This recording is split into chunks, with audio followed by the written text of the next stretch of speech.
Tanner here. This video is going to be all about solving exponential equations. And I'm going to do it using only examples, I think. So let's start with example 1.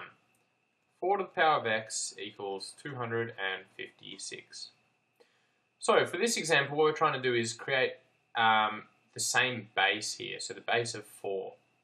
So to see if 256 will possibly have a base of 4, we can just do this. 4 to the power 1 is 4. 4 to the power 2, that's 4 times 4 is 16. 4 to the power 3, 64. 16 times 4, that is. And 4 to the power 4, 64 times 4 is indeed 256. So we can say that it's 4x is equal to 4 to the power of 4.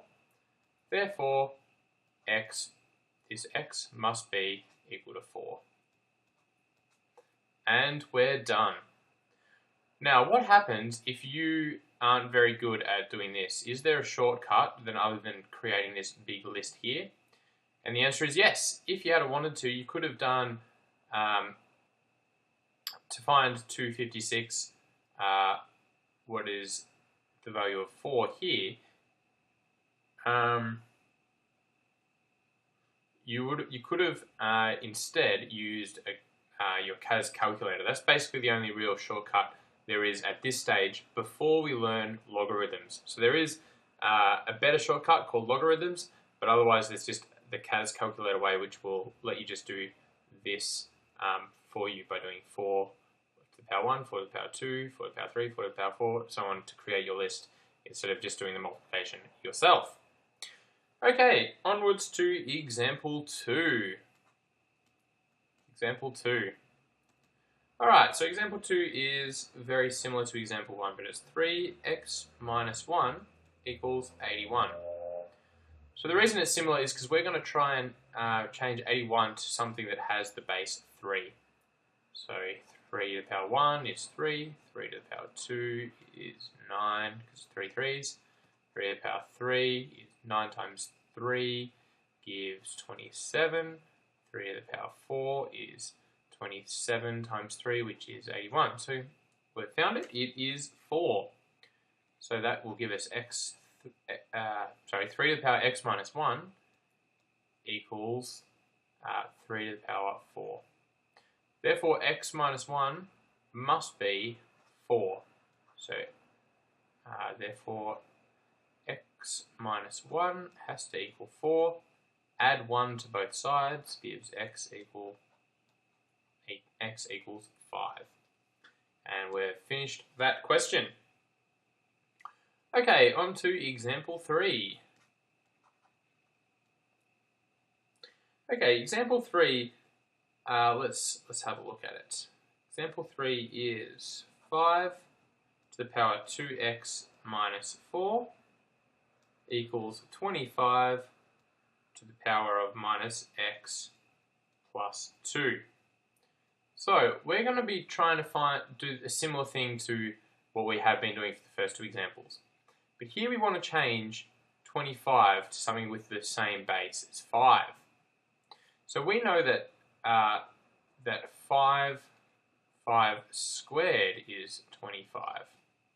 So here we're going to have to use an index law, because we've got 5 squared to the power of a whole bunch of other stuff. So let me write it out again. 2x minus 4 equals 5 squared, which is 25, to the power of minus x plus 2. So now we have to think back to our index laws, and there's the index law says a to the power n, all to the power m is a n times m. So we can multiply the 2 by the minus x plus 2.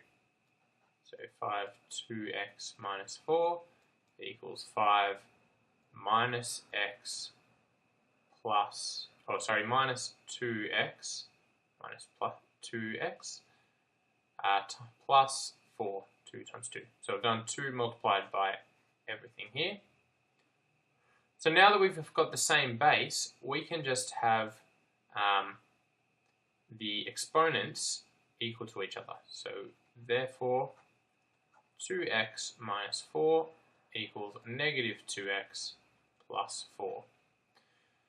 So here I will, let's say I'll add 4 to both sides. So putting this one to the other side gives 2x equals negative 2x plus 8, because I've added 4 to both sides. Now I'm going to add 2x to both sides, giving 4x equals 8, because I've added 2x to both sides. And now I'm going to divide both sides by 4 to get x equals 8 divided by 4 is 2. So x equals 2 is my final answer there for that example.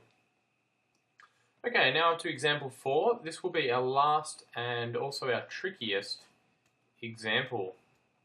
So example 4, we've got 9x equals 12 times 3x minus 27. Now, our first thing has always been to try and get our bases the same. So we're going to do that first as well. Now, it's easier to get 9x to have a base of 3 than it is the other way around, because we know that 3 squared equals 9. So here we'll change this to a 3 squared. Power of x equals 12 by 3x minus 27. And due to that same index law, this is 2x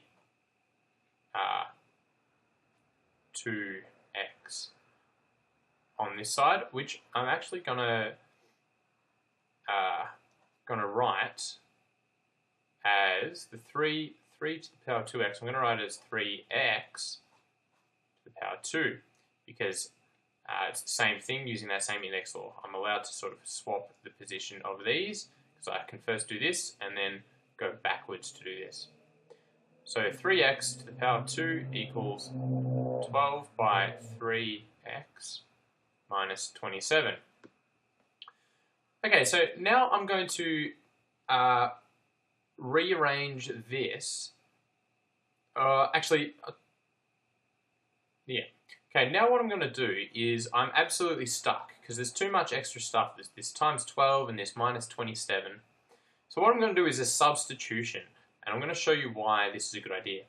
So I'm going to say let y equal 3 to the power of x, because I notice I've got a 3 to the power x here and a 3 to the power x here. So I'm just going to say let y equal 3 to the power x, and we'll see what happens.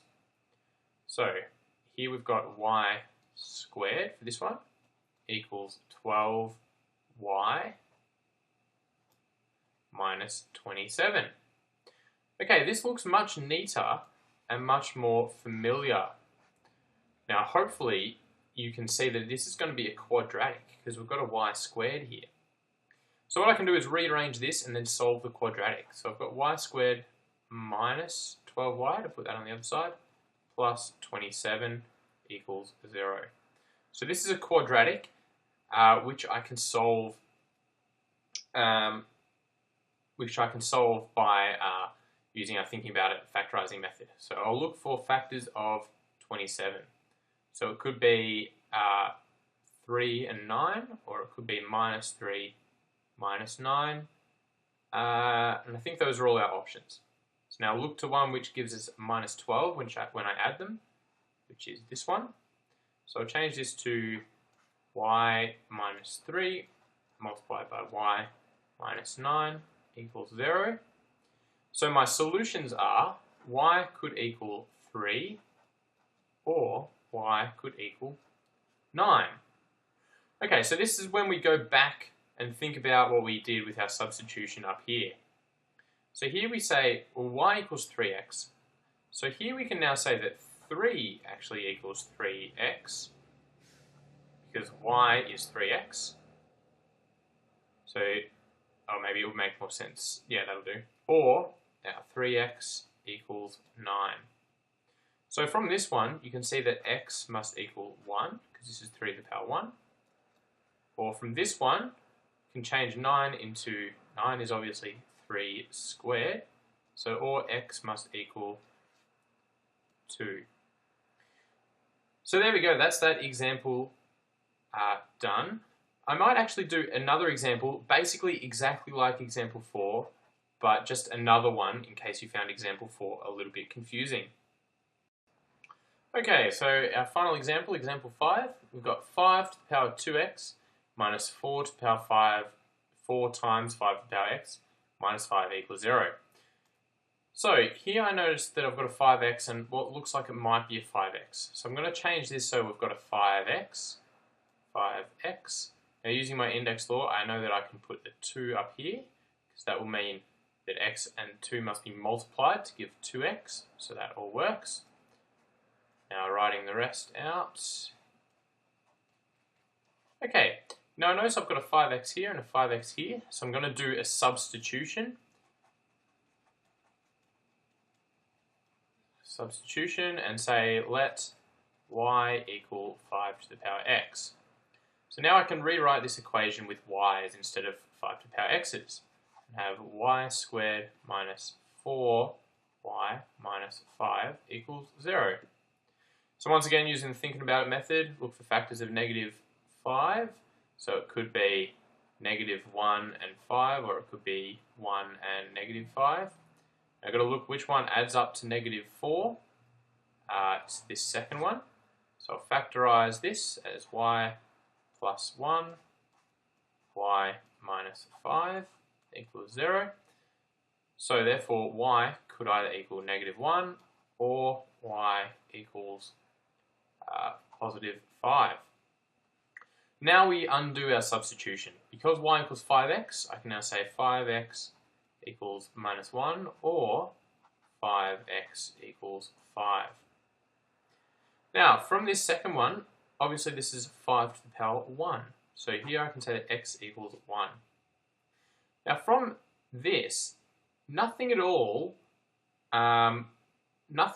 as x will give the answer of minus 1. That just cannot happen. So this one here does not give us a valid solution.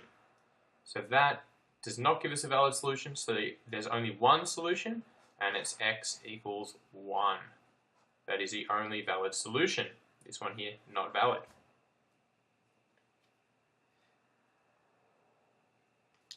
Okay, so there we go. There are a couple of tips about how to solve exponential equations. Later on you'll learn about logarithms, which will give you a greater amount of flexibility in different ways to solve these equations. But this will do for now. I'll see you in class.